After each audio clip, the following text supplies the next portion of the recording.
What's up, beautiful people? So today I just saw a video and I watched it till the end. This video gave me chills. It made me feel sober even when I wasn't drunk. I had to sit down real quiet to reflect on things, because when you're not a white person, you don't really see things in this manner. So without wasting your time, let's get to it.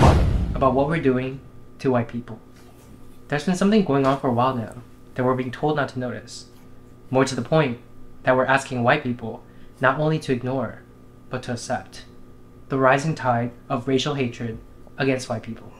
In the past decade, there has been a noticeable cultural shift in what constitutes acceptable speech as it relates to white people. Back when I was a kid, in the early 2000s, the mainstream American culture preached about respecting each other's differences and not seeing color. Nowadays, we say that not seeing color is racism, that you must see color. But the more I see how things are unfolding, the more I'm convinced that this is wrong. Back then, saying something offhanded about white people were seen as not appropriate, just as it would be to say something offhanded about people of any other race. But that soon gave way to our current times, in which there exists virtually no limit to what racial minorities can and do say about white people. I believe this is the natural outgrowth of a perverse ideology that teaches us that every societal ill, is the fault of white people, and that whatever prejudice acts we may inflict upon them does not constitute discrimination because we don't have the power to discriminate. And alarmingly, this is particularly pronounced in the younger generation. But is it true? Do we not have the power to discriminate? Well, let's see. First, let's take a look at the racial hatred at the interpersonal level. In today's society, it has become somewhat fashionable to think things and say things about and to white people that would not be acceptable if it was said about any other race. We're being taught that this double standard is not wrong, that it is rather a form of empowerment. They'll attribute negative experiences that they've had with white people to their whiteness. You had an argument in line at the grocery store with a white person? They were acting entitled because they were white. A white driver cut you off when you were driving? They need to check their white privilege. Your actions... Not because it was a bad driver or a bad person, because it was a bad white person.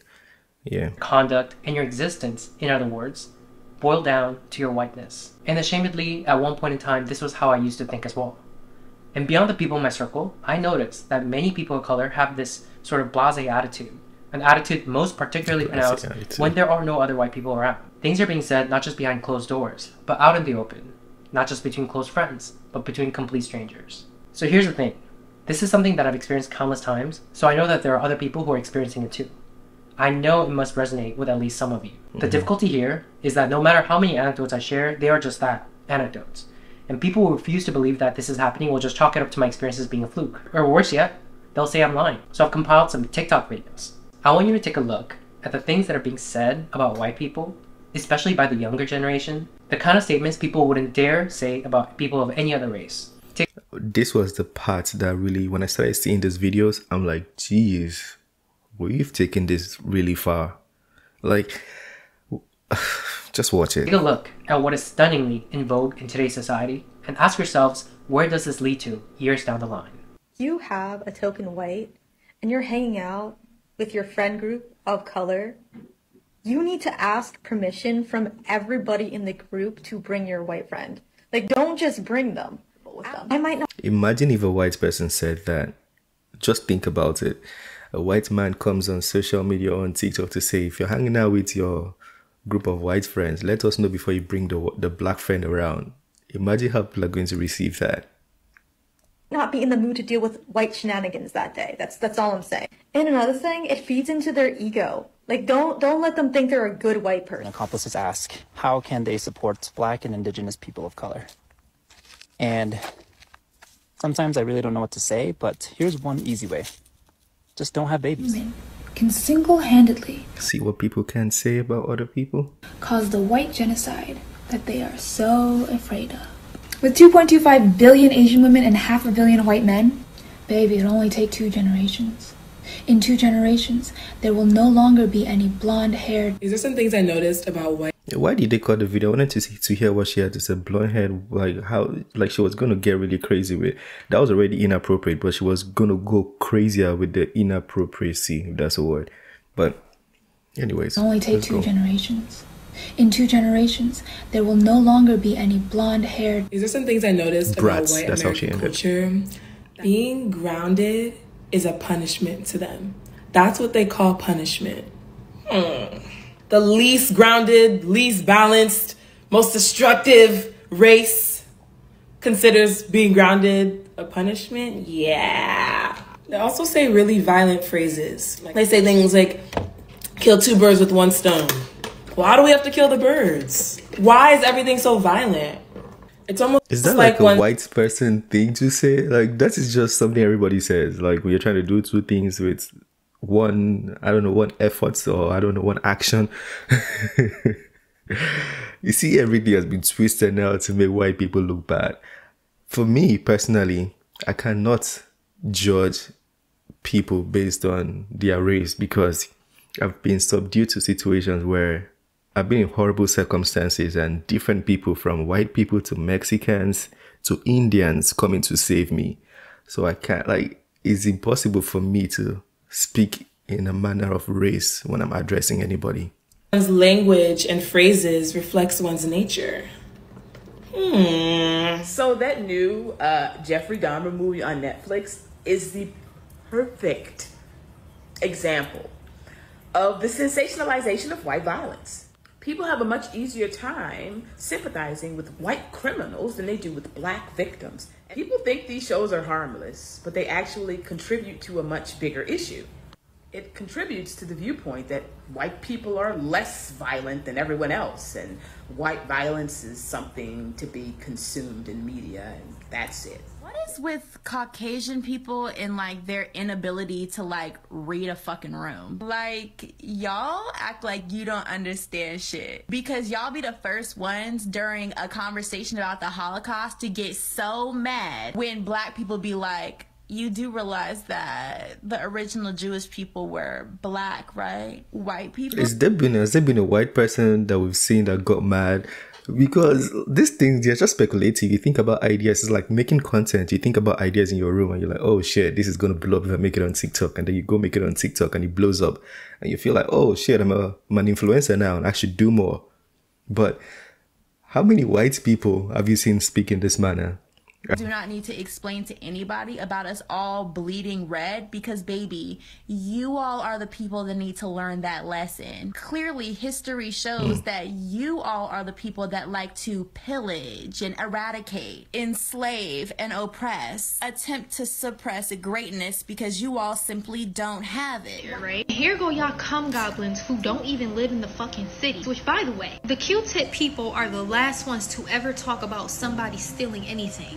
Y'all wouldn't be in this country had it not been for y'all stealing it. So y'all are more focused on people looting and trying to get necessities and things that they need. And yes, a TV is a fucking necessity thing. You feel like you're better than because people are out here stealing and you would never. First of all, if you are a Mayo monster, that is how your ancestors got everything, from stealing. People are. And that's a behavior that's very common among white women. You may have not intended that, but there are many white women who act exactly like you. If you can find I feel like the algorithm really likes that. It's like the algorithm is promoting, or many people want to see that. Not the algorithm, I'm not blaming it on TikTok.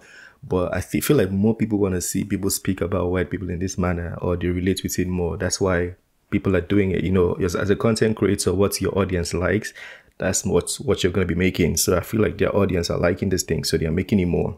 In your heart this holiday season to donate which to is the horrible. discriminated Promise white you it is. fund. You'd be helping millions. Nothing says high protein like cicadas and cheese. Make sure you. And nothing says caucasity like that right there. What caucasity Okay, that was looks funny. Roman. I think that was for amusement. I don't know, guys. I'm sorry, but I think that was funny. Asian grocery stores like it's an amusement park. Explain to me why white people don't wear shoes outdoor, but wear shoes inside. But that's their problem. It's not yours. We are both white women. We are inherently a danger in spaces for Black, Indigenous, and other people of color simply by existing. It's white cis men who are a part of the far right-winged ideology of fascism. That is a true threat and the terrorism to this country.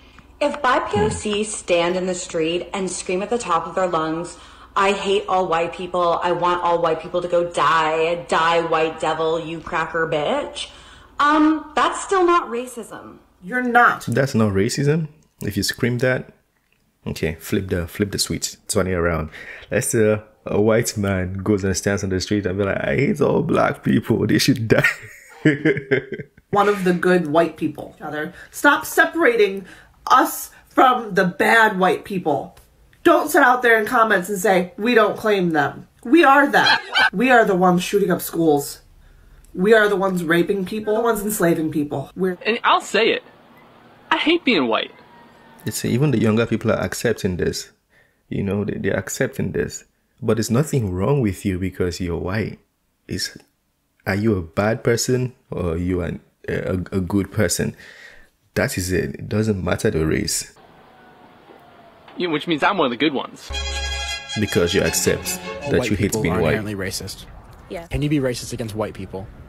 Based off of the definition of racism, yes, but it's not gonna hurt them and hurt their opportunities like it does people of color. While technically you can, it's not like an issue. You can oppress the oppressor. You can, and it's not an issue.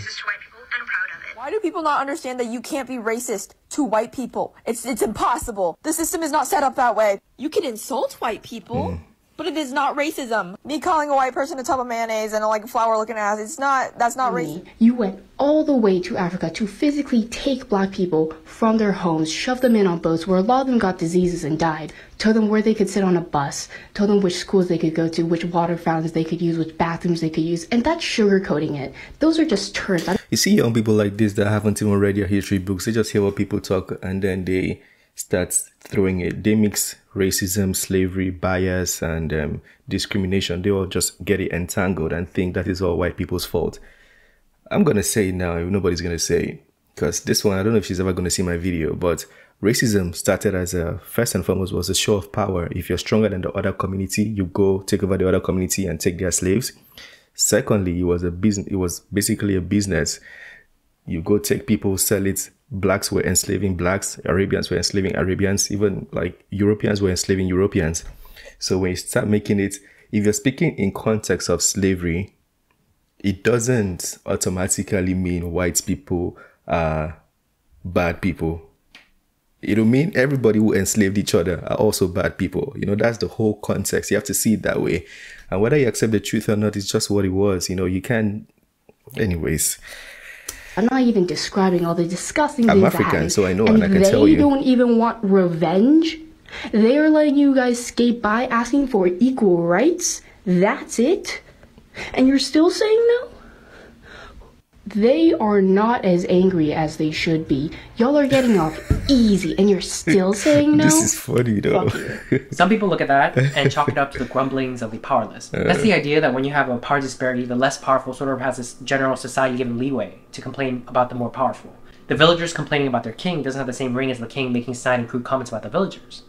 But that's not what's going on here. Yeah, because although certain segments of our society refuse to believe this, even as evidence mount before our very eyes, in one side of the political aisle, people of color actually have greater power than white people. That is the truth that is not being acknowledged by the people that need to hear it, because this gets in the way of them wielding that power in the way they want. Let me know what you guys think. People of color have more power than white people. I would say it's probably evenly distributed at this point. Even though people of color they tend to get more aggressive considering the white people as oppressors. But as far as power, I don't really know that. I don't 100% accept that, but it's something that could be discussed. Malignantly. I've heard from somewhere that politics is downstream of culture, and I think that is certainly correct. We have a mainstream culture that tells us it's okay to hold prejudiced and hateful view of white people, and our politics is then infused with this energy, and we see active, overt, and on-the-books racial discrimination of white people that those who are perpetuating this hatred is refusing to see as discrimination. They'll say, no, this is remediation. These are the same people who are making tenuous arguments that some of our race-neutral laws discriminate against people of color. And this is certainly evidence that in one side of the political aisle, people of color have more power than white people. Because if we didn't have the power, we wouldn't be able to put into place practices and policies that does this. That's what power is. Things like Minneapolis local government agreeing to a contract with the teachers union that says white teachers must be fired first. New York City's government enacting a policy of having white seniors go to the back of the line on life-saving COVID treatment. A college professor that says white people should be killed and facing no repercussions. Cornell University banning white people. This is just horrible. Like, this is just very, very horrible. Don't let white people fight back, guys. You don't want to do this. People from rock climbing lessons. One of many instances of liberal colleges doing the utmost to exclude and ostracize white students. BIPOC only events equal no whites, but they don't have the guts to say that, even though that is what that is. That's what makes us different than the mere grumblings of the common villager. The villagers have surrounded the palace, demanding Marie Antoinette's head. The power dynamics have shifted. That is a fact. Progressive media outlets do not cover these stories. Some people out there have no idea that this is going on.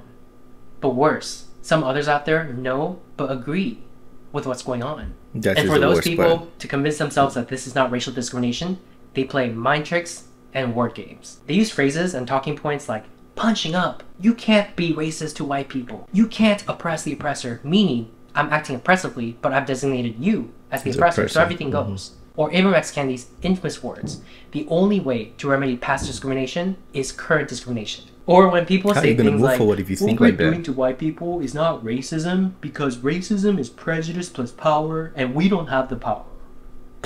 They use all this mind-bending apparatus. Reminds me of those kids that do the Kim Kardashian thing on TikTok. To delude themselves into believing what they're doing faces no moral quandary. But in the back of their minds, perhaps in their subconscious minds, is racial revenge. We experienced it, you experienced it too. See how you like it. That people of color are using our newfound power to act this way and then pretend like none of this is going on leads me to believe that we would have done the same thing that white people did were we to be in their historical position. Because such acts have its roots in human nature, not white people nature. And one can only imagine what might happen in the coming decades when the demographics of the US will have shifted such that white people will no longer constitute the majority, when the younger generation you've just seen have graduated from elite schools and hold positions of power in our institutions, our government, corporations, entertainment, news media, and so forth, how they might, in wielding the levers of society, be able to rationalize, using their adult brain, the hatred that was embedded in their minds during their adolescence. That's a good point. What we're seeing is just the beginning. To the white people who are watching, I just want to say, you are not an oppressor for refusing to accept an ideology that teaches people to hate you, that teaches you that you are inherently bad, that your children are inherently bad, that you are inherently racist no matter what you do or how you think, that you need to repent by taking affirmative steps in your life to redress harms that your ancestors may have done, or the racist actions of other white people. In fact, you are not an oppressor, period. You did not choose to be born white, just like any of us did not choose to be born in our race. And to ask of you, at the individual level, for example, to give your life in service of people of color, to be used as physical barriers at protests, to give away your house to black people instead of your children, I've heard that. all actual things that have been publicly demanded of white people, to ask this of you is morally reprehensible collective punishment. You are not under any obligation to carry yourself in any sort of way that others demand of you just because of the color of your skin. This, you need to do this and you need to do that because you benefit from privilege thing is bogus. It is just a way for people harboring racial animus to attack you, to say that the accomplishments you've achieved in your life isn't yours, and to silence you. It is not you. It is this ideology that is wrong and perverse. It is one cloaked in a shroud of pseudo-justice and self-righteousness, all the while excreting toxic fumes of racial hatred. It blames all white people for the actions of their ancestors, something you have no control over, while absolving black people of personal responsibility for their own individual actions by holding that if black people commit acts of harm, for example towards another community, that's the fault of white supremacy. White people are controlling them like puppets on a string. It's a backwards, transgressive ideology. If you don't harbor any hate in your heart but want to fight it as a matter of principle, this does not make you racist or bigoted.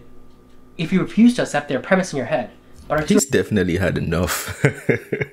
He just keeps going. afraid to voice your opinion, you're neither a coward nor a bad person. If you're of a liberal bent, but there's a small corner in your brain telling you as you're watching this video that perhaps some of this is wrong, listen to your intuition.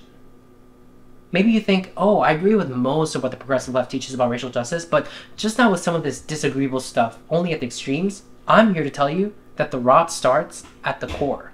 This racial hatred of white people is a natural outgrowth, part and parcel of an ideology that attempts to indoctrinate us into believing that there is current systemic oppression going on, that all racial disparities we see today is the sole result. The feeling of victimization, and I speak against this all the time. Why do people of color always feel victimized? Like, why do I always feel like everything is not working to our favor? I told someone the other day, because they were trying to like make me feel the same way. I said, I walk in every room feeling like I'm the best person in the room, and every other person in the room should feel the same way. You know, that's the confidence you need to have. Of oppression by white people, when there are other more plausible explanations to be had that these same people are silencing as impermissible hate speech. They're telling you, shut up, you'll take it, and you'll like it. And some white people are accepting it now. Like this, I don't understand. It's like they were asking women, what is a woman? And they couldn't explain because they were trying to sound political. That's the same thing. They tell white people these things and some white people accept it. It's like, oh, we are bad people. We're all bad because we're all white. We're just born bad. You know, accept this. They're saying, you don't have to take that. You can believe that the things that have been done in the past were morally wrong, as well you should. All the while believing that what is currently going on is also wrong. That we're going backwards. That this is history rhyming with itself. The table is turning in an eye for an eye manner. As the great Mahatma Gandhi once said, an eye for an eye will leave the whole world blind. But those driven by hatred would sooner gouge everyone's eyes out than realize that true victory for people of color would have been having history record that when the power dynamics shifted, we treated white people with a kindness that their forefathers may not have shown our forefathers. But now, it will say when we gained the power, we turned around and started doing some of the same stuff to white people. Yeah. This thing, my mom says a lot of things. She's like really Nigerian, like really African, that core African mom. She says a lot of things in my local language. She says, if someone does something to you and you do it back to them, what is the difference between you and the person? That's basically what she says. And that's how it's being to feel. That's what he just explained right now. Let's love social ostracization, be primary. Hatred sanctioned by government and law. And we're doing all of this while pretending like we're doing something valiant. We've missed our bus. But that doesn't mean that there can't be a course correction. So, to some people of color watching who are engaging in this sort of hatred, whether or not you're acutely aware, the same people that act like white people as a collective are not people, but rather some pernicious alien force that has come to invade the earth. With this video, I implore you to ask yourself, what are we doing to white people? As some people love to say, do better. I gotta do better. I gotta do better. I gotta. Okay, that's the end of the video. But I must say, I commend that video. That video was perfect. In fact, that video was beautiful to watch. If you're not looking into it, you might not be seeing it, like, because white people automatically, we just feel like these guys are doing so well, like they are the best in the society, they wear their suits, they are smiling, they're happy, they are all rich. You know, we just assume things. Maybe we should actually stop and think. The way we talk, the way we blame them over everything, the way we feel victimized automatically just for them being who they are. Yeah, that was a good video to watch. It's an eye-opener too. For me, even for me, it's an eye-opener. Even though I'm not gonna say I've been having this kind of mindset, but I would also acknowledge that this is an eye-opener for me. Let me know your thoughts on that video. It was very long, quite intense, but a lot of information too was provided. So let me know your thoughts. Feel free to share it. If there's anything you don't agree or you do agree, talk to me. I would like to, you know, read your points. Also share your reasons. Don't just come criticizing everybody and looking all mad in the comment section. I'm just gonna block you out of the channel. That being said, smash that like button, subscribe if you're new to the channel, and I'll see you on the next video. Have a wonderful day. Peace.